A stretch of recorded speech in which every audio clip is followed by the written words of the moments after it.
Hello my dear student, welcome to exam फैंसिया। जय हिंद। आपको सत नमन।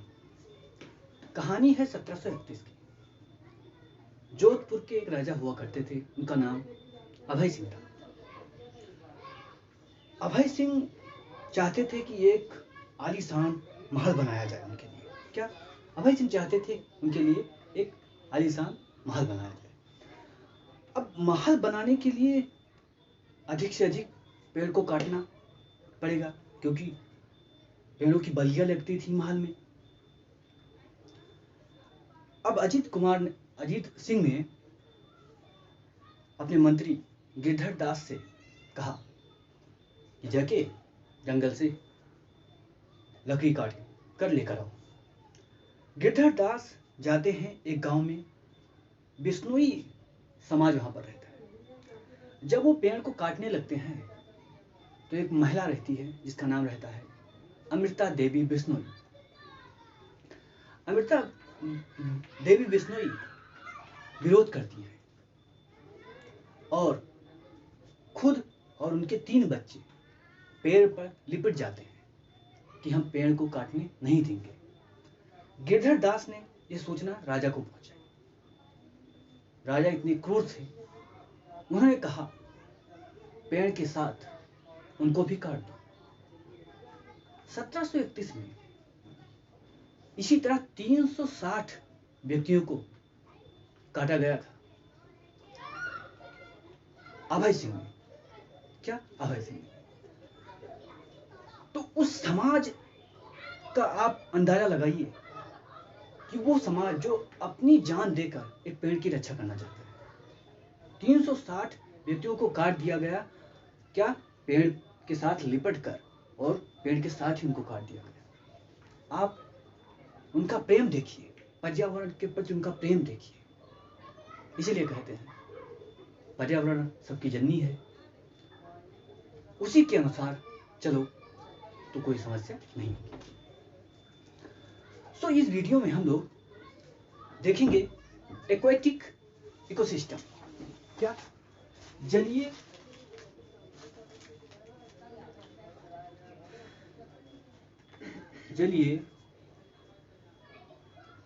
परितंत्र।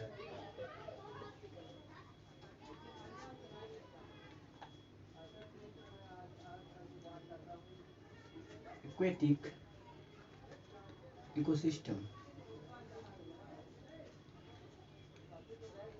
कहा जाता है जल ही जीवन है। कहा जाता है जल है तो जग है। कहा जाता है जल है तो जहान है। जलीय परतंत्र को इकोलॉजी के संदर्भ में हमें देखना है। अगर इकोलॉजी के संदर्भ में हम देखें तो जल को 3 भागों में डिवाइड किया जा सकता है। क्या जल को 3 भागों में डिवाइड किया जा सकता है। पहला जो भाग है उसको कहते हैं फ्रेश वाटर या अलवणीय जल। क्या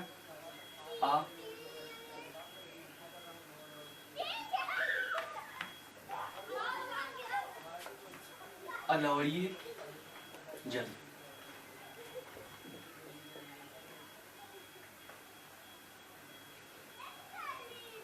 फ्रेश वाटर। अब फ्रेश वाटर क्या होता है? जो पानी हम लोग पीते हैं वो क्या है? फ्रेश वाटर ही है। जो हम लोग पानी पीते हैं वो फ्रेश वाटर ही है। जो तालाब में पानी रहता है वो फ्रेश वाटर ही है। जो नदी में बहता है वो फ्रेश वाटर ही है। ठीक है, यानी अगर हम इसमें देखें तो नदी, झील, तालाब, ठीक है, नदी, झील, तालाब आप देख सकते हैं।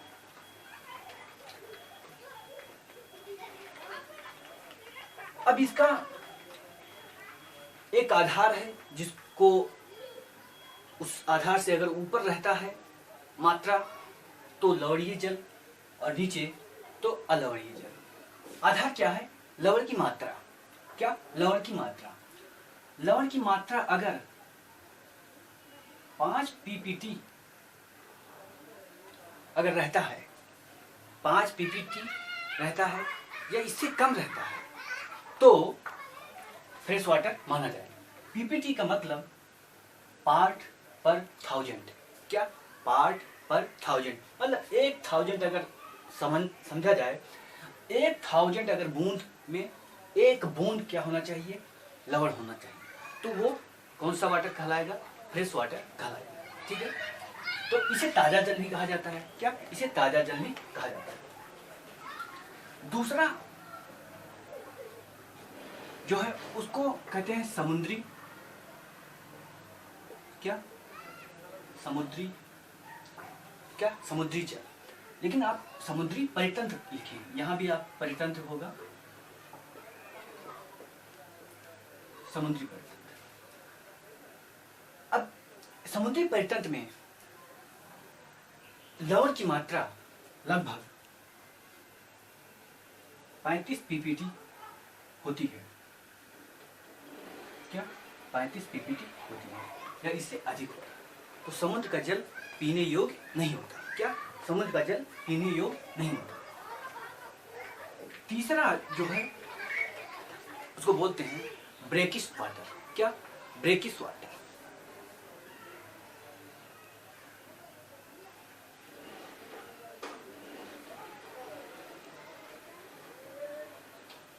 क्या?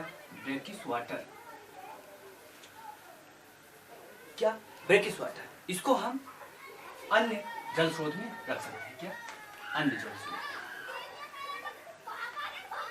अन्य जल परितंत्र, स्रोत नहीं परितंत्र। ठीक है, या ब्रेकिश वाटर आप क्या हिंदी में देवनागरी लिखकर। अब इसमें कौन सा परितंत्र आता है? इसमें तो समुद्र पूरा आएगा। इसमें हम देखेंगे ज्वार नद मुख। क्या? ज्वार नद मुख, इसको एस्चुरी बोलते हैं। ठीक है, मैंग्रोव। क्या? मैंग्रोव। इसमें देखें तो 3 प्रकार के क्या परितंत्र हो गए। जल के आधार पर अगर हम देखेंगे जल को 3 प्रकार के परितंत्र हो गए। अलवणीय जल, फ्रेश वाटर यानी ताजा जल, इसमें पीपीटी 5 होना चाहिए, और समुद्री परितंत्र 35 पीपीटी से अधिक, और ये 5 से 35 के बीच में होता है। क्या? 5 से 35 के बीच में होता है। ठीक है, ये 3 प्रकार के परितंत्र पाए जाते हैं। क्या? 3 प्रकार के परितंत्र पाए जाते हैं।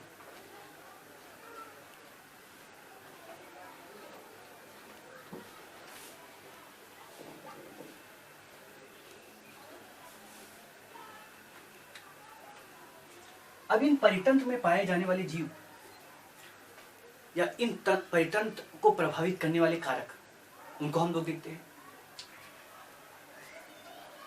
इस परितंत्र को यानी जलीय परितंत्र को प्रभावित करने वाले कारक जो हैं 2 मुख्य हैं। पहला प्रकाश और दूसरा ऑक्सीजन। क्या? पहला प्रकाश और दूसरा ऑक्सीजन।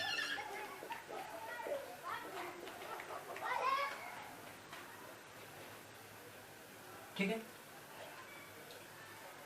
प्रकाश के द्वारा ही या प्रकाश की उपस्थिति में ही प्रकाश संश्लेषण होता है, और प्रकाश संश्लेषण से ही जो उत्पाद बनते हैं वो सारे जीव के लिए हैं, और उसी से सभी जीव जीवित रहते हैं। तो समुद्र जलीय परितंत्र में भी प्रकाश संश्लेषण होता है। क्या? जलीय परितंत्र में भी प्रकाश संश्लेषण होगा, वहाँ पौधे होंगे और उन पर बहुत सारे जीव निर्भर होंगे। क्या? उन पर बहुत सारे जीव निर्भर होंगे। तो सौर प्रकाश का एक महत्वपूर्ण वहाँ भी बहुत अधिक है। ठीक है, लेकिन जल में सौर प्रकाश कितना अधिक तक, कितना अंदर तक जाता है, ये भी महत्वपूर्ण होता है। अगर सूर्य का प्रकाश जल में अधिक अंदर तक नहीं जाता तो जहां तक प्रकाश जाता है वहीं तक जीवन होगा। क्या? वहीं तक जीवन होगा, उसके नीचे जीवन नहीं होगा। तो सूर्य कि प्रकाश के वेधन क्षमता को देखते हुए जलीय परितंत्र को दो भागों में डिवाइड किया गया है। क्या? सूर्य के वेधन क्षमता मतलब कितनी दूर तक जा सकता है। ये अगर कोई जलीय स्रोत है तो इसमें कितना दूर तक सूर्य का प्रकाश जा सकता है, उसके आधार पर जलीय परितंत्र को दो भागों में डिवाइड कर देते हैं। क्या? दो भागों में डिवाइड करते हैं। पहले को बोलते हैं प्रकाशीय जोन। क्या? प्रकाशीय जोन यानी जहां तक प्रकाश जाता है। क्या? जहां तक प्रकाश जाता है। ठीक है। फोटिक जोन क्या बोलते हैं? Photic zone. और दूसरा अप्रकाशीय जोन। क्या? दूसरा अप्रकाशीय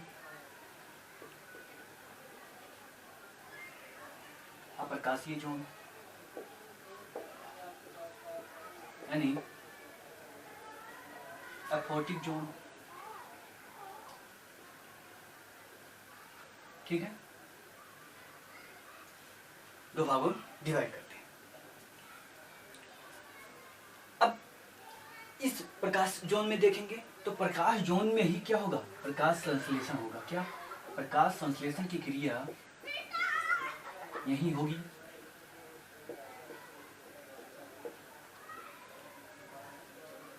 और अप्रकाशीय जोन में अगर विशेष कर देखें तो जो जीव इस पर निर्भर है वो यहाँ पर भी चले जाते हैं। तो यहाँ पर जो मुख्य क्रिया होगी वो शोषण की ही होगी। क्या? शोषण की, यानी कि ऊर्जा यहाँ पर, ऊर्जा का उत्पादन यहाँ पर होगा और ऊर्जा का मतलब कह सकते हैं दूसरे रूप में परिवर्तन यहाँ पर होगा। ठीक है। दूसरा मैंने क्या बताया था? ऑक्सीजन। क्या? ऑक्सीजन। पानी में ऑक्सीजन की मात्रा निर्धारित करती है कि उसमें जीव कैसे रहेंगे। क्या? पानी में, जल में ऑक्सीजन की मात्रा निर्धारित करती है कि उसमें जीव रहेंगे या नहीं रहेंगे। क्या? रहेंगे या नहीं रहेंगे। दूसरा क्या था? ऑक्सीजन। ऑक्सीजन जल में कैसे रहता है? घुले रूप में रहता है। क्या? जल में घुले रूप में ऑक्सीजन रहता है। ठीक है। जल में घुले रूप में, ठीक है, घुले रूप में रहता है। अब कितना ऑक्सीजन रहना चाहिए? क्या? कितना ऑक्सीजन रहना चाहिए? अगर अलवड़ जल है, क्या? अलवड़ जल है तो उसमें 10 ppm क्या ऑक्सीजन रहता है। क्या? फ्रेश वाटर में 10 ppm फ्रेश वाटर क्या रहता है? ऑक्सीजन रहता है। ppm यहाँ पर मिलियन हो जाएगा। ppt क्या था? 1000 था, यहाँ पर मिलियन हो जाएगा। यानी 1 मिलियन क्या हो?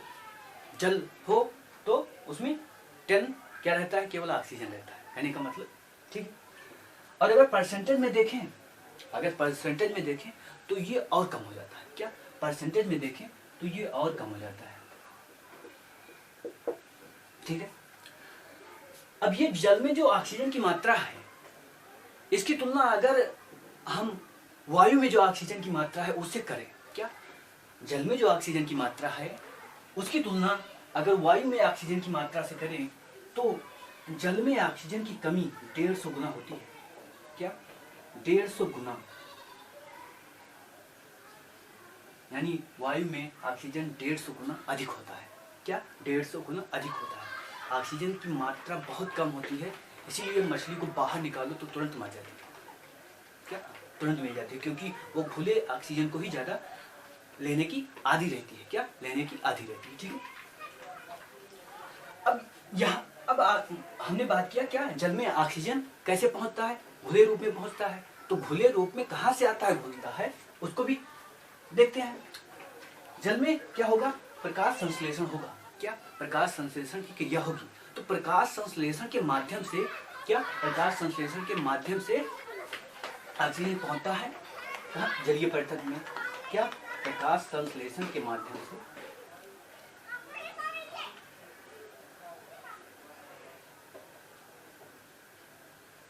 प्रकाश संश्लेषण के माध्यम से जलीय परितंत्र में क्या पहुंचता है? ऑक्सीजन पहुंचता है। ठीक है।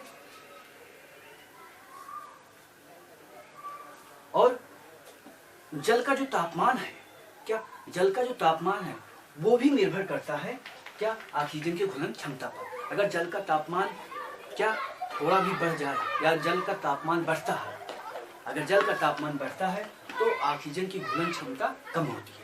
क्या? घुलन क्षमता कम होती है, यानी कि जलवायु परिवर्तन हो रहा है, टेम्परेचर बढ़ रहा है, तो जलीय परितंत्र में ऑक्सीजन की कमी होगी, और ऑक्सीजन की कमी होगी तो जलीय परितंत्र में रहने वाले जीव भी क्या होंगे? मरेंगे। क्या? मरेंगे। ठीक है। प्रकाश संश्लेषण से। और श्वसन से क्या होगा? श्वसन से ऑक्सीजन, जो जलीय परितंत्र में जीव होंगे वो श्वसन करेंगे, श्वसन से ऑक्सीजन की क्या होगी? निकासी होगी, यानी ऑक्सीजन बाहर निकलेगा। क्या? बाहर निकलेगा। ठीक है। अब हमने बताया कि तापमान बढ़ने पर, तापमान जब बढ़ता है किसका? जलीय परितंत्र का, तो वहां पर रहने वाले जो अपघटक हैं वो अपना कार्य बहुत तेजी से करने लगते हैं। क्या? तापमान जब बढ़ता है जलीय परितंत्र में तो अपना काम बहुत तेजी से करने लगते हैं।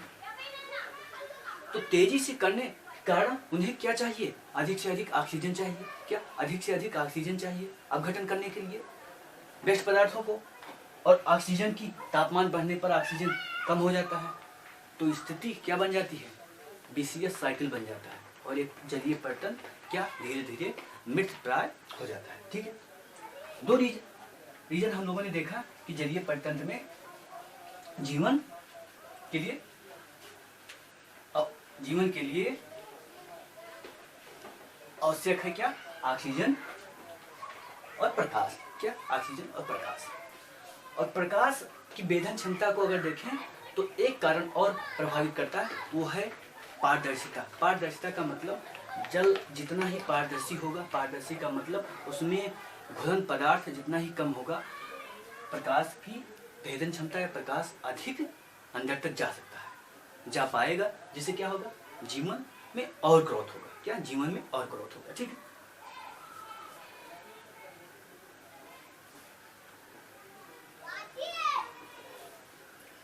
अब जलीय परितंत्र में जो जीव पाए जाते हैं वे कैसे और किस प्रकार के होते हैं, उनके बारे में हम लोग क्या पढ़ते हैं।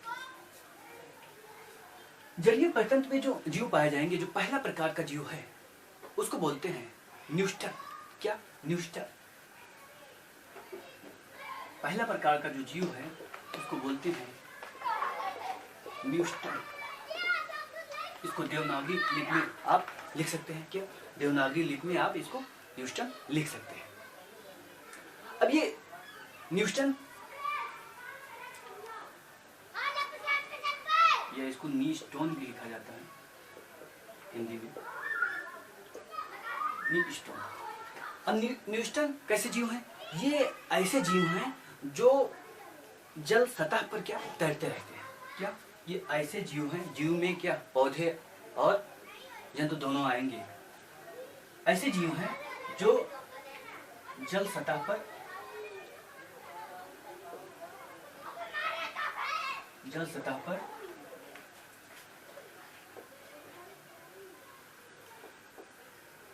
तैरते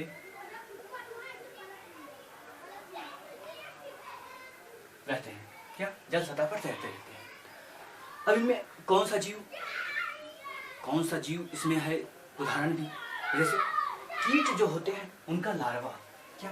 कीट जो है, कीटों का लार्वा। ठीक है। Hydra,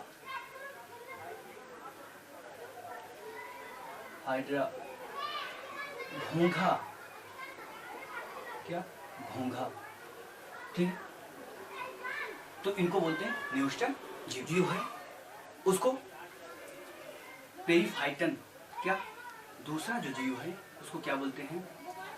periphyton.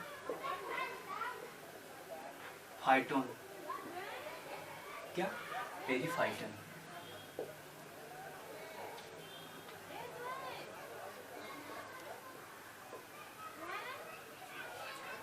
क्या? पेरीफाइटन। अब पेरीफाइटन कौन सा जीव है? ये जीव हैं, ये तल पर तो रहेंगे, लेकिन इनका जैसे ये अगर कोई जल स्रोत है तो अब कहीं उथला भी होगा, क्या कहीं उथला स्थान होगा, मडनुमा स्थान होगा, तो उस पर जम जाएंगे। क्या उस पर जमे? जैसे पौधे, यहाँ पर जड़ लगी होगी लेकिन ऊपर ये दिखेंगे। क्या जड़ नीचे लगी होगी और किंतु ये ऊपर दिखेंगे। ठीक है। आप अगर ऐसे गांव में रहते हैं जहाँ नदियाँ हैं तो वहाँ अगर जाएंगे तालाब में या नदियों में तो आप इनको देख सकते हैं। ठीक है। इनमें हम पेरीफाइटन में हम नीले हरे शैवाल, क्या नीले हरे शैवाल,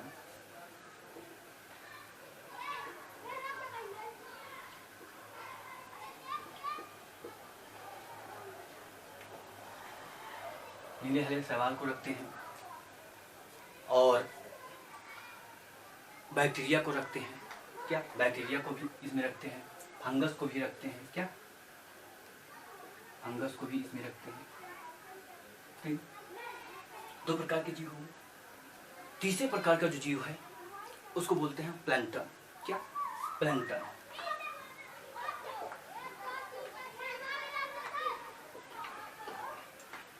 प्लैंक्टन देवनागरी लिपि में प्लैंक्टन ही लिखा जाता है इनको।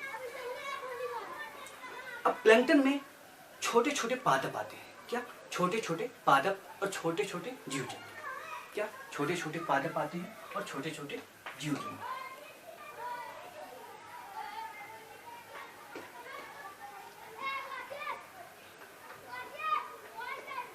छोटे छोटे पादप और जीव जंतु। ठीक है। छोटे छोटे पादप और जीव जंतु इसमें पाए जाते हैं। पादप को क्या बोलते हैं? फाइटोप्लैंक्टन। और जीव जंतु को क्या बोलते हैं? जूप्लैंक्टन। क्या जूप्लैंक्टन। ये तीन प्रकार के जीव हो गए। चौथा प्रकार का जो जीव है उसको बोलते हैं नेप्टन। क्या नेप्टन।